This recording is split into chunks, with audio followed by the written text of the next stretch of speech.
Buenos días, amados hermanos, que el Señor los bendiga. Queremos saludar si hay alguien que ha venido por primera vez.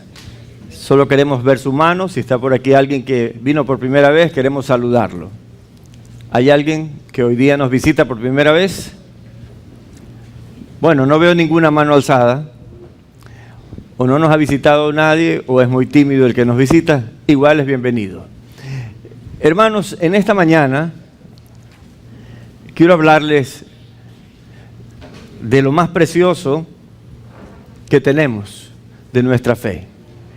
Nuestra fe, dice la Biblia, es más preciosa que el oro. Y ustedes saben que entre los metales preciosos, pues el oro es el más cotizado, ¿verdad?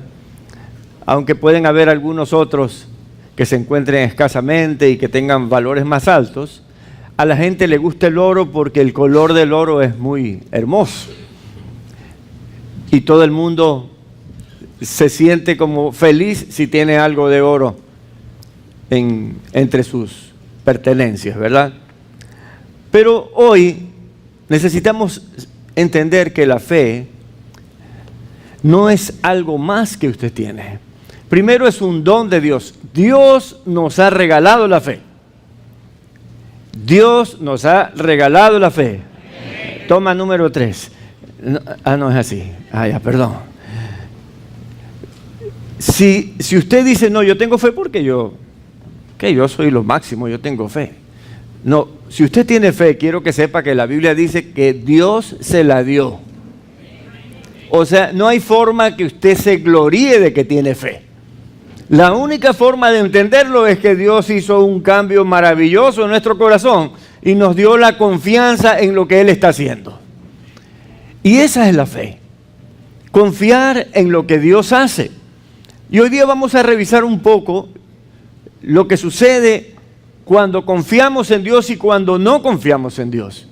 Cuando decimos que tenemos fe, pero cuando viene un viento medio fuerte, dejamos de ver a Jesús y nos hundimos como Pedro. ¿Se acuerda de Pedro, verdad? ¿Se acuerda que le dijo a Jesús que venía caminando sobre las aguas? Señor, manda que yo camine sobre las aguas. Y el Señor le dijo, vente. Y él bajó y comenzó a caminar sobre las aguas. Y de pronto dice que vino un viento y él se fijó en el viento y no en Jesús. Entonces comenzó a hundirse y a pedir auxilio. Y el Señor le dijo, hombre, ¿de qué? No dijo que tenía una fe maravillosa, Pedro. Le dijo, eres de poca fe. Y a Dios le molesta que no tengamos fe. La verdad, usted y yo tenemos que vivir por fe. A veces estamos pensando cómo le arreglamos a este asunto, cómo nos metemos en este tema sin que el Señor intervenga o algo por el estilo. Pero le voy a decir, no hay esa posibilidad. Dios tiene el poder sobre todas las cosas. Y cuando usted quiere hacer las cosas por su cuenta y riesgo, usted pierde los mejores tiempos en su vida. Hebreos 11:6 dice, pero sin fe es imposible agradar a Dios, porque es necesario que el que se acerca a Dios crea que le hay y que es galardonador de los que le buscan. O sea, nosotros tenemos fe, ¿verdad? Y lo único que podemos hacer con nuestra fe es agradarle a Dios. Porque ese es el propósito de la fe. Que dejemos el camino de la perdición, del engaño, de la oscuridad y comencemos a vivir un camino de verdad, de justicia, de amor, como Dios lo propone. Y dice la Biblia que es imposible acercarse a Dios sin fe. Y no sé cuántos de nosotros reconocemos que hemos tenido bajones en la fe. Que de pronto parece como que ya no queremos creer en nada. Y entonces comenzamos a meter nuestras manitos. O cogemos la mano de Dios y decimos, por aquí, Señor, por aquí.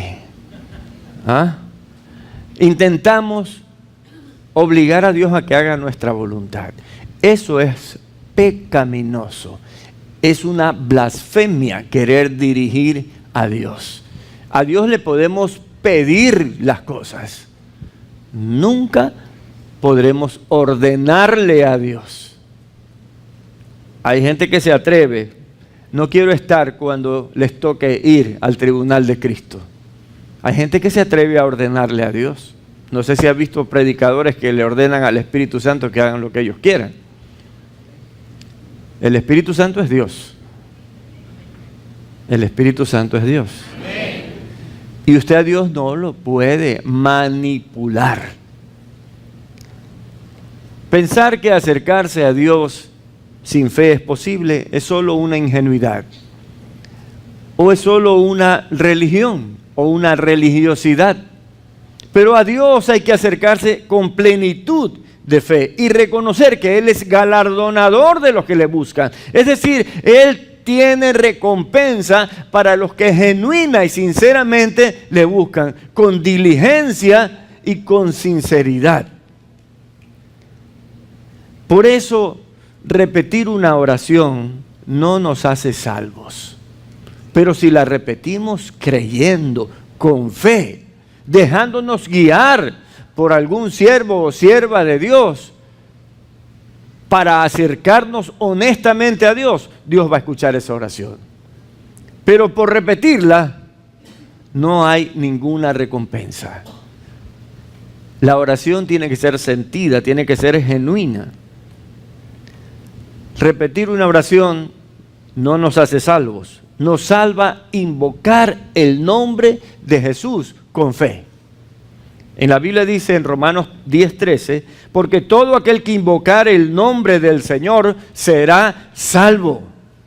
Pero esa invocación, ese llamar a Jesús debe ser honesto, sincero. Debe ser con fe. Y esa fe es que hemos adquirido la capacidad de reconocer que Jesús es el camino, que Jesús es el Señor, el Salvador, el Rey de todo el universo. Entonces le pedimos con fe. Antes de eso no hay nada. Ustedes conocen, y yo también, a miles de personas que han dicho que son cristianos y después de 2 o 3 meses ya no están. ¿Por qué? Porque simplemente creyeron que era cuestión religiosa de repetir una oración. No, no se trata de repetir una oración, se trata de sentir fe y pedirle con honestidad a Dios que nos salve.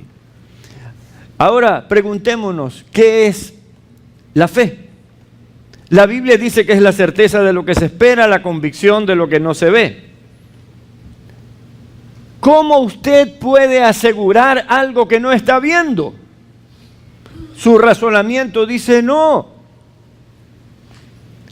Aquí vino un grupo argentino hace cerca de 1 año o algo así, aproximadamente. Y ese hombre dijo, yo veo que esas paredes no están ahí. Yo veo que esto se está ensanchando, que se está moviendo. Algunos hasta soltamos unas lágrimas, porque sabíamos de qué estaba hablando. Porque él comenzó a ver lo que nosotros habíamos visto hace algún tiempo, por fe. Y les voy a decir que esta iglesia va a crecer. No porque yo soy adivino, sino porque tengo fe en lo que Dios está haciendo con nuestras vidas. Dios aquí va a sacar siervos y siervas extraordinarios. ¿Y cómo serán esos siervos extraordinarios? Serán los líderes en el amor, los líderes en la paz, los líderes en la justicia, los que influencien el amor de Cristo en otros.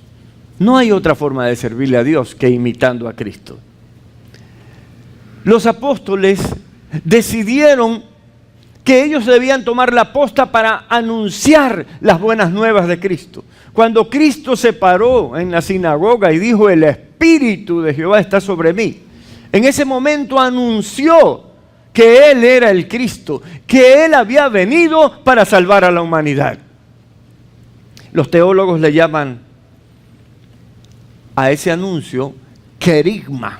Es una palabra en griego que significa proclamación, significa pregón.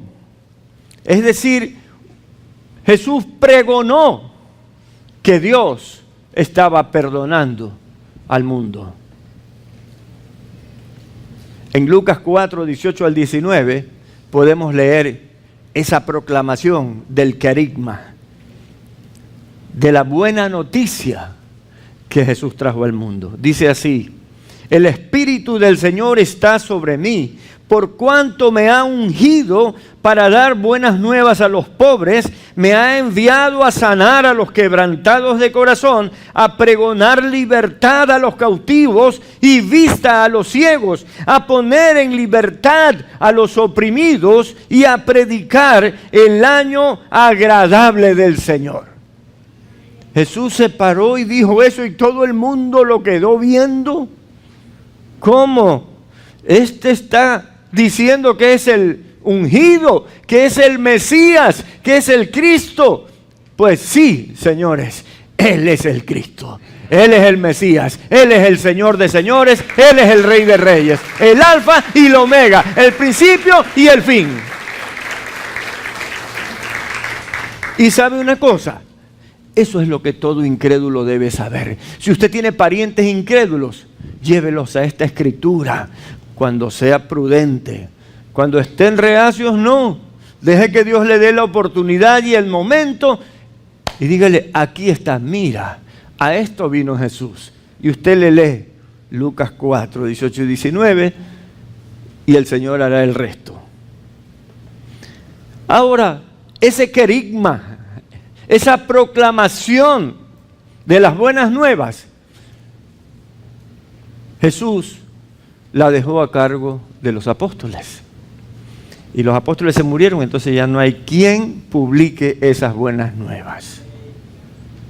¿Será así, mis hermanos? Yo, honestamente, aquí les digo en secreto, creo que a mí me llamaron para hacer eso. Amén, a mí. A ver, ¿a cuántos los llamó el Señor? Ya. Yo no les voy a decir, ¿y por qué me decís Señor, Señor? Y no sé lo que yo os digo. Pero sí les voy a preguntar, ¿y por qué no proclaman el querigma? ¿Por qué no van a ese anuncio de las buenas nuevas todos los días? ¿Qué tal si todos los días usted se impone el propósito de predicarle por lo menos a una persona? Le aseguro que en 2 meses aquí vamos a tener que hacer un culto en la calle, porque no habrá sitio para tanta gente. Y ese es un problema maravilloso que sí queremos tener. Hay otros problemas que no queremos tener, pero ese sí lo queremos tener.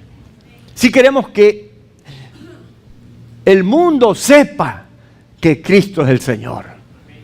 Eso es lo más importante. Y en Romanos 10, del 14 al 15, dice, ¿cómo pues invocarán a aquel en el cual no han oído? ¿Y cómo creerán en aquel de quien no han oído? Perdón, me equivoqué, leo de nuevo. ¿Cómo pues invocarán a aquel en el cual no han creído? ¿Y cómo creerán en aquel de quien no han oído? ¿Por qué la gente del mundo no ha oído? Porque no ha habido quien predique. En esta iglesia hemos enseñado desde el comienzo que el encargado de la iglesia es la hermana Irene. No, yo creo que sí. Ella es la encargada de la iglesia. Todos es nadie. Yo soy el encargado de la iglesia. Dígalo, yo soy el encargado de la iglesia. Claro que sí, porque todos tenemos que llevar la misma mística de servicio para Dios. Y todos debemos tomar la responsabilidad de predicar. Pero el Señor dice en su palabra, ¿cómo van a creer si no han ni oído de Jesús? ¿Cómo oirán sin haber quien les predique? Dice la Escritura. ¿Y cómo predicarán si no fueren enviados? Como está escrito, cuán hermosos son los pies de los que anuncian la paz, de los que anuncian buenas nuevas. Me voy a tener solo un ratito ahí. Cuán hermosos son los pies de ustedes, hermanos y hermanas, que anuncian las buenas nuevas de paz. ¿Sabe una cosa? Esa escritura está en el libro de Isaías cuando habla de Jesús. Y dice cuán hermosos son los pies del que anuncia. Pero en el Nuevo Testamento dice cuán hermosos son los pies de los que anuncian. ¿Cómo es eso? ¿Qué significa eso? Que Jesús fue el precursor del anuncio, pero ahora nosotros, sus seguidores, tenemos que continuar ese anuncio. Y cuando haya un oprimido, nosotros vamos a orar por ese oprimido y va a dejar su opresión. Y cuando haya uno que esté preso en el pecado, nosotros vamos a orar y saldrá de esa cárcel. Y habrá uno desconsolado que nosotros consolaremos. Y habrá uno que no sepa de Dios y nosotros lo instruiremos en las cosas de Dios. Para invocar el nombre de Jesús, ellos deben creer, pero para creer deben oír de Él. Entonces, si nuestra iglesia crece, significa que estamos anunciando el reino, significa que estamos predicando, que somos parte del propósito de Dios. Si nuestra iglesia no crece, y hoy día me ha llamado la atención que estamos muchos, pero ninguno es nuevo, ninguno es invitado, significa que estamos más preocupados de qué ropa nos ponemos mañana y no a cuántos tenemos que llevar a la iglesia, porque Cristo quiere seguir salvando. O Cristo ya no, ya estamos completos ahí. ¿Sabe? Hay iglesias de 30, de 40 personas que creen que ellos son los que se van al cielo, están completos y la verdad son groseros con los que intentan entrar, porque ya están completos. Ellos creen que ya están completos, pero este libro maravilloso dice que nunca estaremos completos, que siempre Dios querrá más. ¿Cuántos reconocen que le sirven al Señor y luego le han servido más y entonces el Señor les pide más? ¿Cuántos han vivido esa experiencia? ¿Y sabe por qué es eso? Porque el Señor mismo dice en su palabra, al que más se le da, más se le exige. No dice se le pide. Por favor, ayúdame con eso. No, se le exige. Al que más se le da, más se le exige.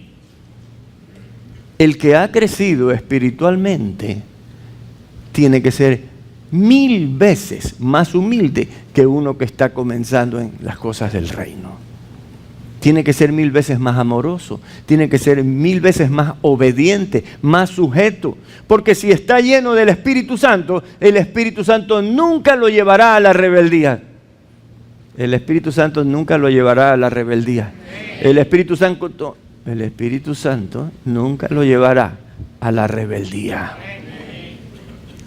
Jamás una persona llena del Espíritu Santo puede tener rebeldía. Pero bueno, sigamos.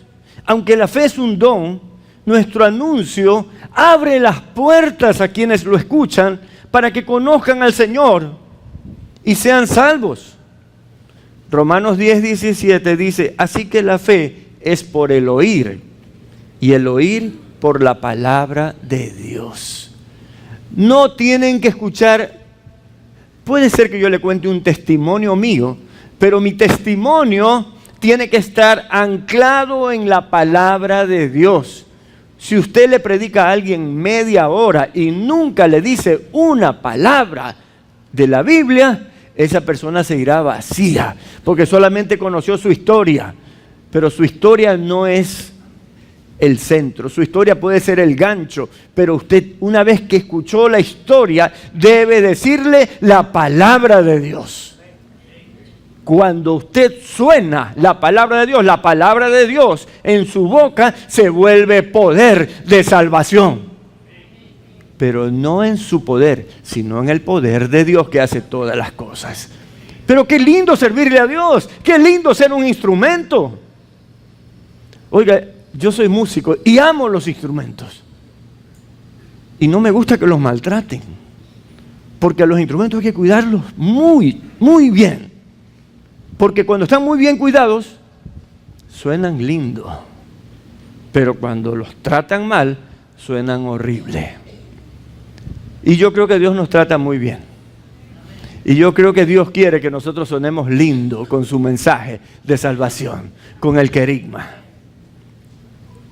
La fe produce un renunciamiento total a nuestra vieja manera de vivir, un arrepentimiento genuino. Escúcheme bien, la fe produce un renunciamiento. ¿Quiere un ejemplo? Bernabé vendió sus propiedades y las puso a los pies de los apóstoles para que repartan entre los que necesitaban. Renunció a posesiones en este mundo. Moisés estaba camino a ser un faraón posiblemente. Había sido armado para gobernar Egipto. Y dice la Biblia que él prefirió servir a Dios que los lujos y las riquezas de Egipto. Y nosotros siempre decimos que cuando alguien está en Egipto está en pecado, ¿verdad? Así que el pecado tiene mucho que ver con ambiciones que no le pertenecen al reino de Dios. La fe produce un renunciamiento total. Es como decir, como decía el apóstol Pablo, ya no vivo yo, mas vive Cristo en mí. ¿Cuántos pueden decir, ya no vivo yo, mas Cristo vive en mí?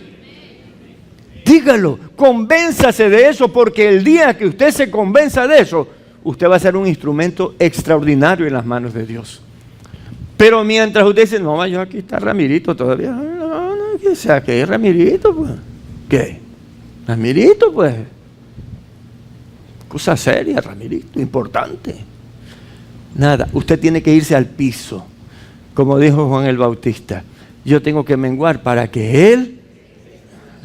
Hermanos, usted y yo sabemos las cosas y tenemos que aplicarlas, porque si no nuestra fe es vana. No hay nada que yo le pueda enseñar que no esté en la Biblia. Así que usted también tiene que estudiar la Biblia, también tiene que leer los propósitos de Dios. La fe nos permite entender el plan de Dios, la justicia de Dios, la paciencia de Dios. ¿Cuántos se dan cuenta que Dios tiene paciencia con nosotros? A veces como que se le pasa la mano de paciente al Señor, ¿verdad? Dios es paciente y nos aguanta.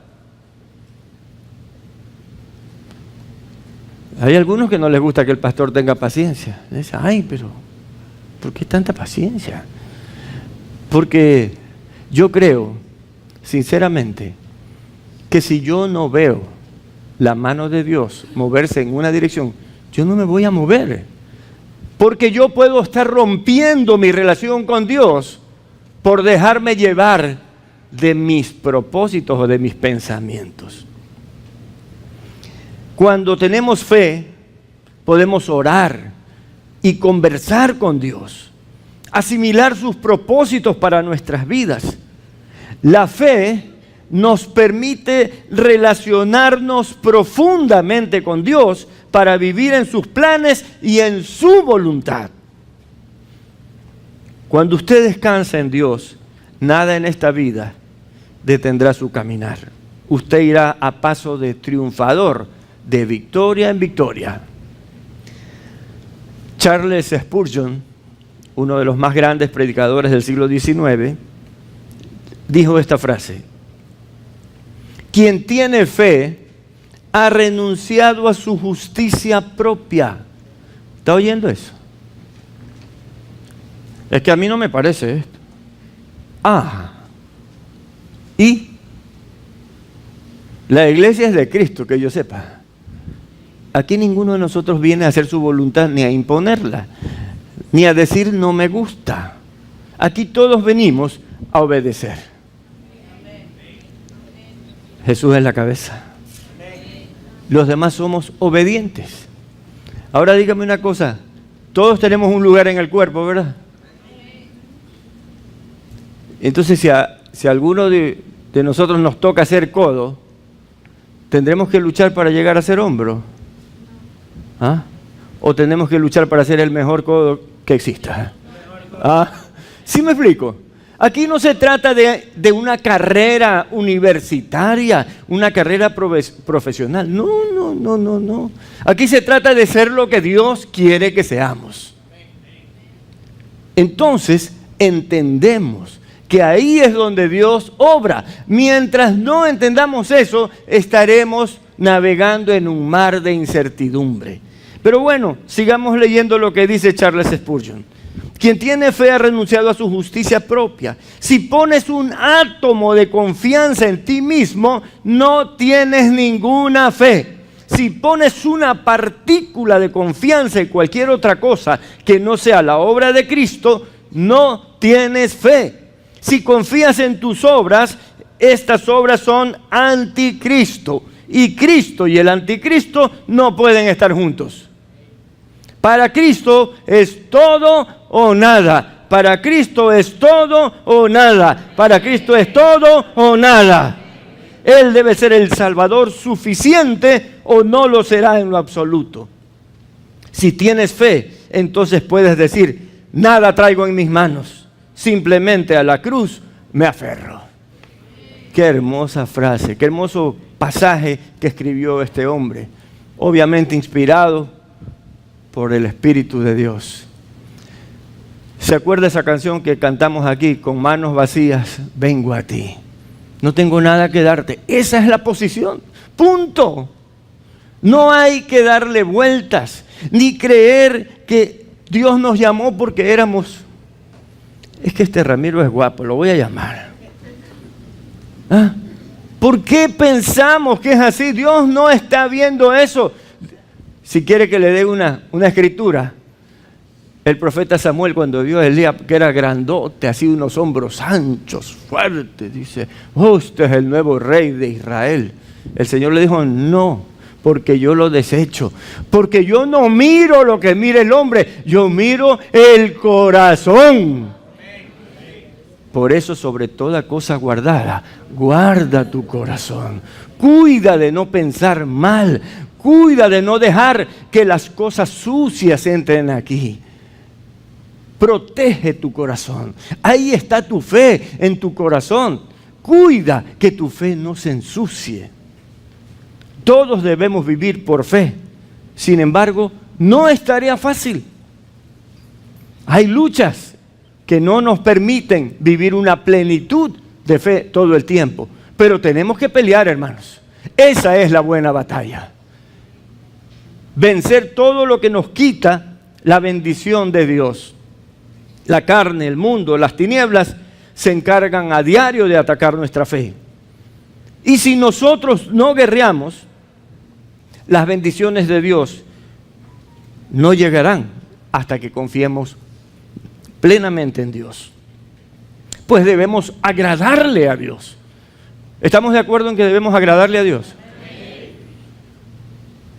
Hay muchas personas que tienen conflictos, a veces familiares, a veces de trabajo, pero su grave problema es que no han puesto su mirada en Cristo. Han puesto su mirada en las circunstancias. Como Pedro, que comenzó a hacerle caso a un viento que ni siquiera se lo puede ver. ¿Sí se acuerda, verdad? Estaba sobre el agua y dice que vino un viento y entonces él... ¿Dónde está el viento? Sacó la mirada de Cristo. Usted nunca saque la mirada de Cristo. Ponga su mirada en Cristo y agrádele al Señor. ¿Qué le agradó a Jesús del centurión? ¿Se acuerda del centurión ese que dijo, yo no soy digno de que entres en mi casa? Di la palabra y mi criado será sano. Jesús dijo, qué fe la de este hombre. ¿Verdad? ¡Qué fe! ¿Qué le gusta a Dios? Que tengamos fe. ¿Qué le dijo a la sirofenicia? Que le dijo, no, yo he venido a los hijos de Israel. No, está bien que yo le dé el pan a los perrillos. Y ella dijo, sí, Señor, pero hasta los perrillos comen las migajas que caen de las mesas. Oh, mujer, qué grande es tu fe, le dijo Jesús. Que te sea hecho como quieres. ¿Usted no quiere sorprender a Dios con su fe? ¿A cuántos les gustaría que cada vez que abramos la boca y le pidamos algo, Dios diga que sea hecho como quieres? Porque yo sé que tú sí tienes fe. De eso estamos hablando hoy día, hermanos.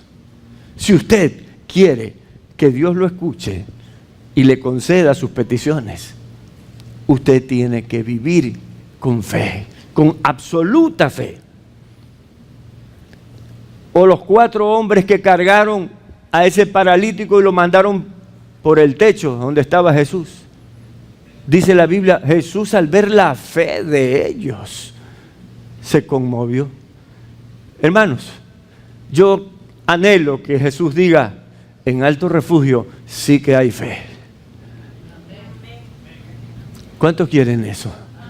Yo lo anhelo con todo mi corazón, hermanos. Pero debemos tener los ojos abiertos, porque hay muchas cosas que atentan contra nuestra fe. Aún Abraham, el padre de la fe, cayó en este sentido. Dejó de confiar en Dios por un momento. Y entonces Abraham estaba retrasando la voluntad de Dios. Dios le hizo una promesa a Abraham. Lo llamó y le dijo en Génesis 15, del 5 al 6, dice, lo llevó fuera y le dijo, mira ahora los cielos y cuenta las estrellas, si las puedes contar. Y le dijo, así será tu descendencia. Y creyó a Jehová y le fue contado por justicia. Abraham es el padre de la fe porque fue el primero que le creyó a Dios. Entonces él estaba lleno de fe. Sin embargo, déjeme contarle un poquito más la historia. Dios había hecho una promesa a Abraham y él le creyó. Pero cuando pasaron 10 años, su esposa Sara dejó de confiar en la promesa de Dios y le dijo a Abraham, yo creo que la promesa que Dios te hizo no se va a cumplir. Así que ahí tengo esa esclavita, y hazme un hijito más que sea ahí, porque aquí ya no va a pasar nada. No quiso esperar. Sara era impaciente, pero Dios ama a la gente que tiene paciencia. Hoy día cuando salgan por esa puerta van a salir despacito porque ya nadie se va a apurar por salir impacientemente. Ey. Génesis 16:2 dice, entonces le dijo a Abraham, Sara, mira, el Señor no me ha permitido tener hijos, pero te ruego que te unas a mi esclava Agar, pues tal vez tendré hijos por medio de ella. Abraham aceptó lo que Sara le dijo. O sea, Abraham no le discutió, no le dijo, oye, Dios me ha hecho una promesa, tengo que esperar en esa promesa. Abraham dijo, déjame pensar lo bueno ya. Y entonces la situación se dio. ¿Qué pasó en ese momento? Que Abraham irrespetó la voluntad de Dios y procuró para sí las cosas a su manera. Ahí está Francinata otra vez. Muchos de nosotros, al no venir lo que esperamos de Dios, tomamos decisiones lejos de su voluntad y hacemos la nuestra. ¿Será verdad eso? Hemos querido darle una ayudadita a Dios. Señor, es nada más para ayudarte un poquito. ¿Usted cree que Dios necesita de usted? Pero nos metemos, ¿verdad? A veces nos metemos en ese lío porque estamos como desesperaditos, impacientes. Ese es el peor error que podemos cometer. La Escritura dice que Abraham le creyó a Dios, pero cuando su esposa lo incitó a desobedecer, él debió haber actuado con integridad. Debió haberse opuesto al deseo de su esposa, porque irrespetaba y estorbaba el plan de Dios. Pregunto, ¿cuántos de ustedes creen que Dios tiene un plan para sus vidas? ¿Y ese plan se va a cumplir o no se va a cumplir? Mire, así usted haga lo que haga, Dios hará lo que Él quiere con usted. No será como usted quiere, siempre será como Él quiere, porque Él hace de sus propiedades lo que Él quiere. Y nosotros somos propiedad del Señor, si es que hemos recibido a Cristo, y si no lo ha recibido, hoy día lo puede recibir. Podríamos decir que en ese momento la actitud de Sara y la debilidad de carácter de Abraham detuvieron la bendición de Dios. Dios tenía el propósito, no lo podemos saber ahora, pero tal vez Dios dijo, bueno, van a tener ese hijo en 6 años, o en 12. Bueno, en 12 tendría más sentido, porque pasaron 10 años y no pasaba nada. Pero ellos cortaron eso. Pero al fin, la promesa del Señor llegó 15 años después de esa desafortunada decisión. Ahí nació Isaac, el hijo de la promesa. Esto debe hacernos pensar mucho acerca de nuestra espera, en que la voluntad de Dios se haga realidad. ¿Cuántos están esperando por un milagro? Ya, usted primero debe tener claro esto, que Dios no le va a hacer un milagro en contra de la voluntad de Dios. Nosotros sabemos cuál es la voluntad de Dios, ¿verdad? Buena, agradable y perfecta. Señor, te ruego que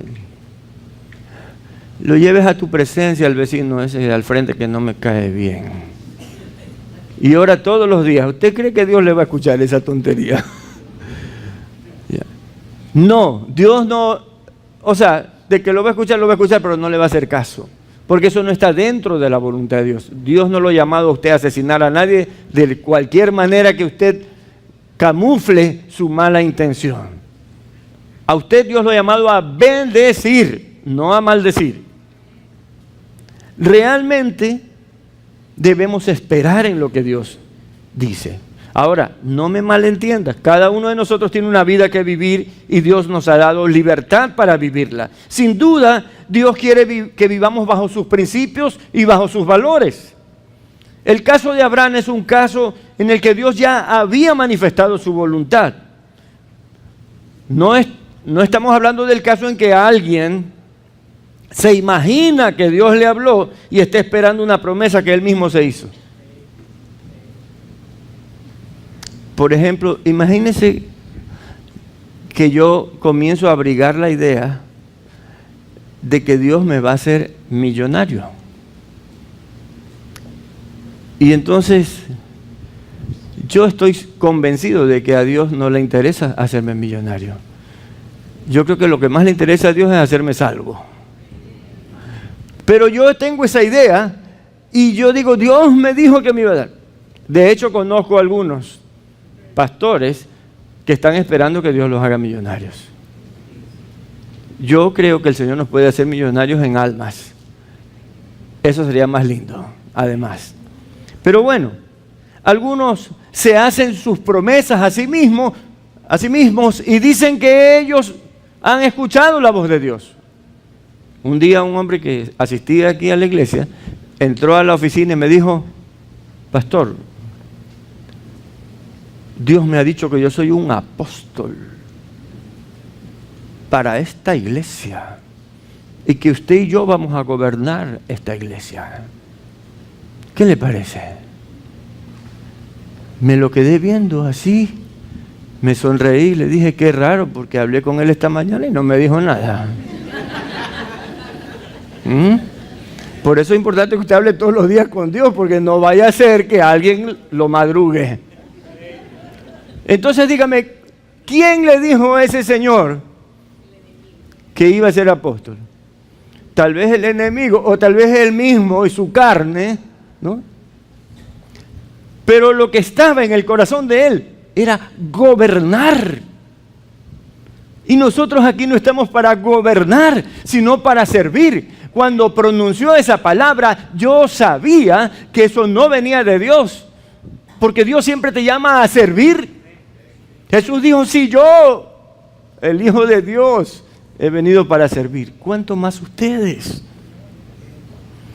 Tengamos cuidado de no llevar una fe tóxica, es decir, una fe fundada en nuestros deseos y no en la voluntad de Dios. Esto hace que sea terriblemente peligroso darle una palabra a alguien diciéndole que es de Dios, cuando en realidad es producto de nuestros deseos.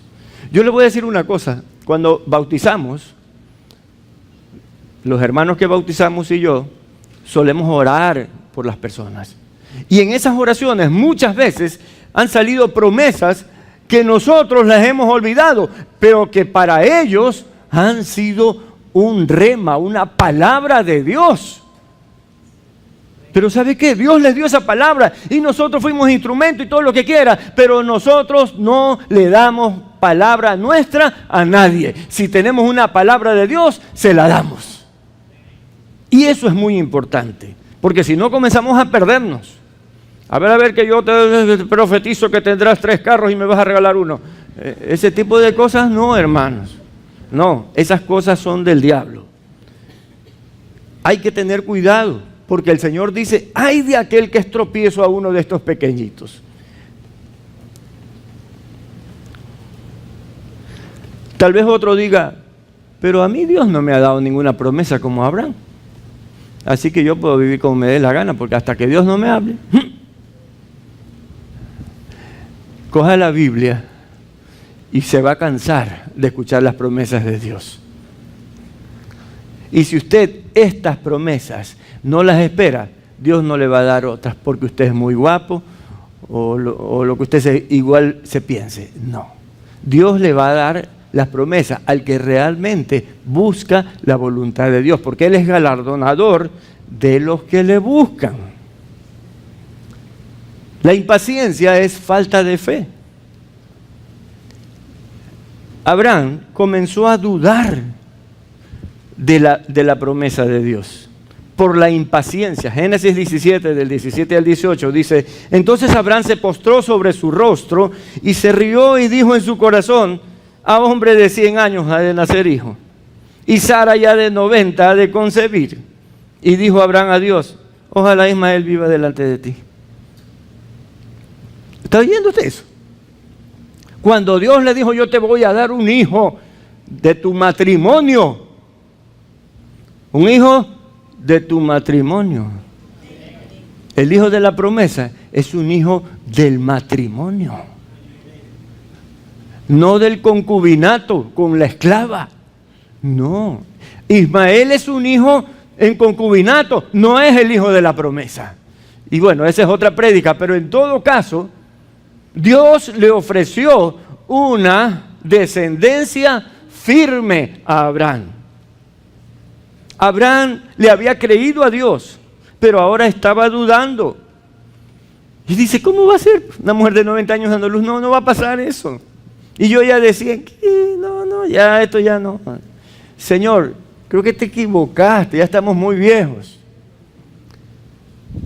Pero se olvidó de leer que dice, para Dios no hay nada imposible. Y entonces le pidió que bendijera al hijo de la esclava, como quien dice, más que sea que ese, pues me suceda, me herede ese. Pero gracias a Dios que en la Biblia tenemos muchas partes donde nos podemos asir fuertemente con la fe. El profeta Habacuc nos deja claro que el hombre o la mujer de fe jamás dejarán de esperar en Dios. El hombre y la mujer de fe jamás dejarán de esperar en Dios. ¿Cuántos hombres y mujeres de fe hay aquí? Jamás dejaremos de confiar en Dios. Esa es la condición de uno que ha renunciado a su propia justicia y espera en Dios. El profeta Habacuc sabía muy bien la grandeza de una fe inquebrantable frente a cualquier circunstancia. Frente a cualquier circunstancia. A cualquier circunstancia. Algunos dicen, ay, pero que usted no sabe lo que me está pasando. Porque para usted su problema es más grande que su Dios. Dios es más grande que todos los problemas que podamos tener. Habacuc 3, del 17 al 19, en palabra de Dios para todos, dice: aunque la higuera no dé fruto ni la viña produzca uvas, aunque la cosecha del olivo se dañe y los campos no produzcan alimento, aunque no haya ovejas en el corral ni vacas en el establo, así y todo yo me alegraré en el Señor, el Dios que me salva. El Señor Dios me fortalece, afirma mis pies como los de un venado para que yo camine en las alturas. Qué tremendo este Habacuc.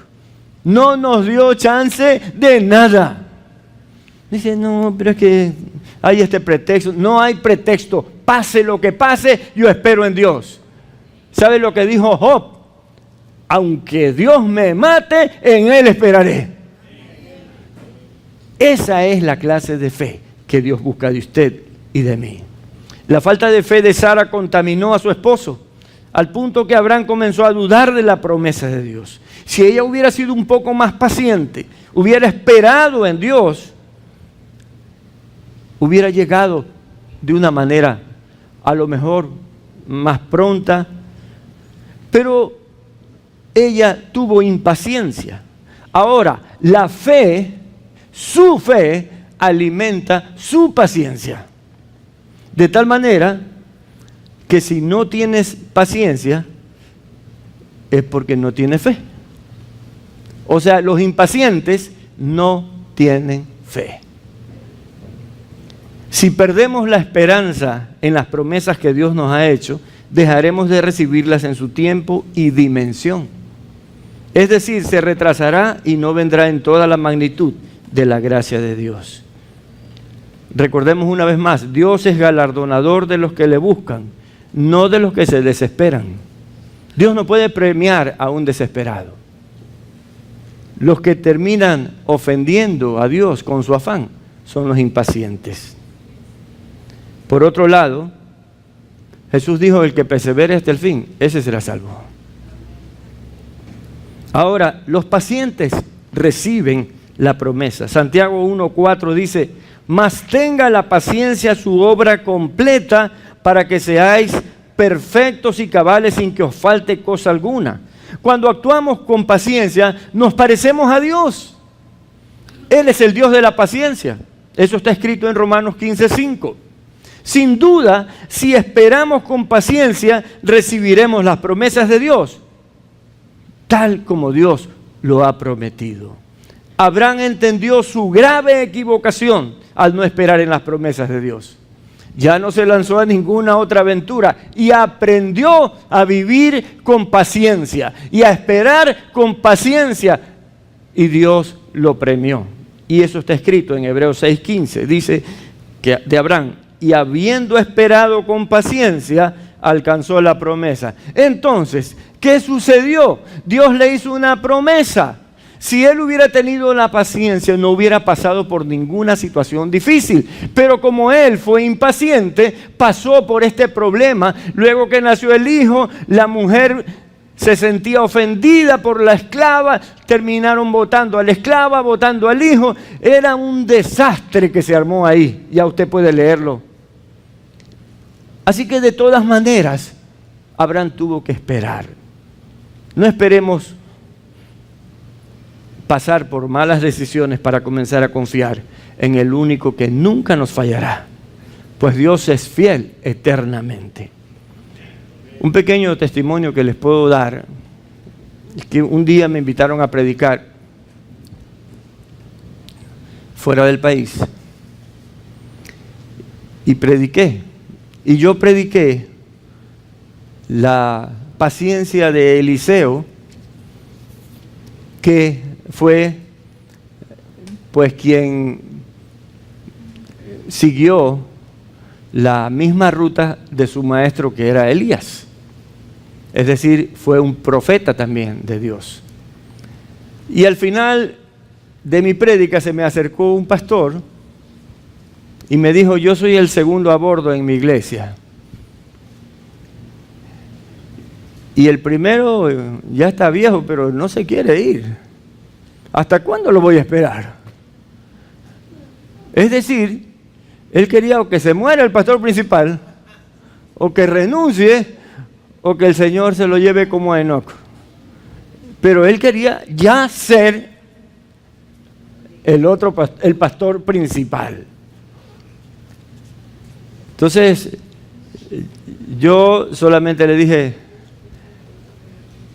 Eliseo supo esperar, y él hizo el doble de milagros que Elías. Bye bye. Y me despedí. 2 años después, esa iglesia tuvo un problema de iliquidez. Se metieron en un proyecto, no pudieron financiarlo, y este pastor, el segundo de a bordo, hizo un movimiento económico incorrecto para tratar de salvar las cosas de la iglesia. Y bueno, todo se vino al piso. La iglesia perdió mucha gente, fue una cosa horrible. Y él terminó en la cárcel, el que se acercó a mí. Él terminó en la cárcel. Y cuando estaba en la cárcel, la iglesia encontró una ley que le favorecía para salir de sus aprietos económicos, y salió del aprieto económico. Entonces, ¿por qué se fue a la cárcel? Por gusto. Por no esperar en Dios. Y no doy nombres porque hay que respetar la honra de los demás. Pero ese es el problema cuando no esperamos en Dios. Salmos 37:9 dice: porque los malignos serán destruidos, pero los que esperan en Jehová, ellos heredarán la tierra. Hermanos, hemos nacido en Cristo para esperar que Dios obre en nuestras vidas en su momento. La imposición de la voluntad de Sara sobre su esposo creó una injusticia con todas sus consecuencias, ya que nació un niño que no estaba en la promesa de Dios. Ismael no estaba en la promesa de Dios. ¿Y saben qué? De Ismael desciende todo el pueblo musulmán, que tantas noticias sangrientas nos trae a diario. O sea, es un pueblo lleno de odio y resentimiento, que nació allá, en el tiempo en que Abraham cometió ese error de tener de tener un hijo con la esclava. Entonces, ¿nuestras acciones traen consecuencias, sí o no? Definitivamente, mis hermanos. No caigamos en esas trampas del maligno. Dios no cambia y sus promesas tampoco cambian. Y a pesar de lo que nosotros hagamos, las promesas de Dios se cumplirán.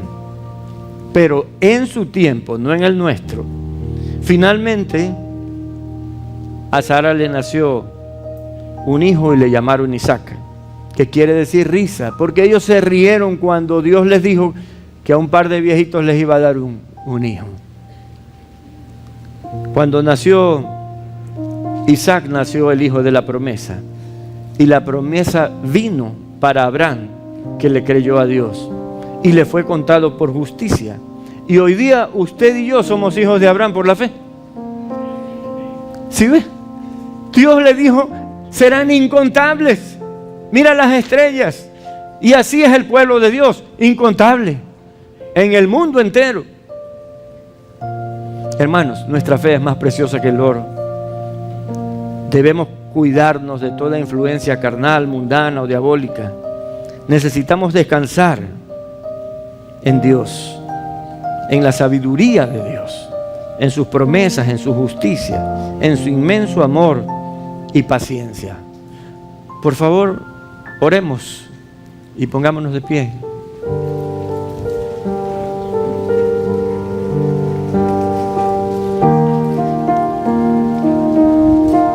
Señor, gracias, porque en nuestra cabeza nos hacemos ilusiones y fantasías.